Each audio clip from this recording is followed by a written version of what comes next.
दरबार में एक समय की बात है, एक राजा वीरेंद्र दरबार में वीरता और बुद्धिमत्ता की बहुत कद्र की जाती थी। एक दिन राजा ने घोषणा की कि जो भी व्यक्ति एक कठिन चुनौती को पार करेगा उसे सम्मानित किया जाएगा और राजगुरु के पद पर नियुक्त किया जाएगा।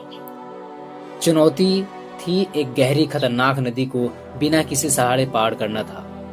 बहुत से लोग दरबार में आए, लेकिन जैसे ही उन्होंने नदी की गहराई और उसकी धारा को देखा, वे डर गए और पीछे हट गए। किसी को भी अपने साहस पर विश्वास नहीं हुआ। दरबार में सन्नाटा छा गया और लोग निराश हो गए। शायद कोई भी इस चुनौती को पार नहीं कर सकेगा। राजा भी सोचने लगे कि शायद उन्होंने कठिन चुनौती दे तो दी नहीं। तभी एक नौजवान जिसका नाम अर्जुन था दरबार में आया। उसने राजा को प्रणाम किया और चुनौती स्वीकार की।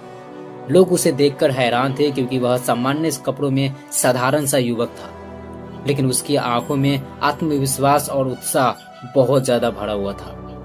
अर्जुन ने बिना किसी की हिचकिचाहट के नदी में छलांग लगा दी। उसने साहस और धैर्य के साथ बहाव का सामना किया। कई बार पानी की तेज धारा ने उसे बहाने की कोशिश की, लेकिन उसने हार नहीं मानी। आखिरकार अपनी पूरी मेहनत और शक्ति से उसने नदी को पार कर ली। राजा और दरबार के सभी लोग उसके साहस को देखकर चकित रह गए।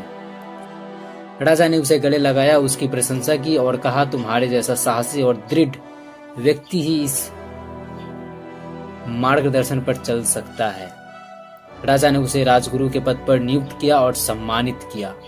अर्जुन की यह कहानी हमें यह सिखाती है कि कठिनाइयां चाहे कितनी भी बड़ी क्यों न हो, आत्मविश्वास और दृढ़ संकल्प से सब कुछ संभवतः किया जा सकता है। तो दोस्त, हमेशा याद रखना, तुम्हारी सफलता में सबसे बड़ा अगर हाथ होगा तो वो होगा तुम्हारे खुद के आत्मविश्वास और दृढ़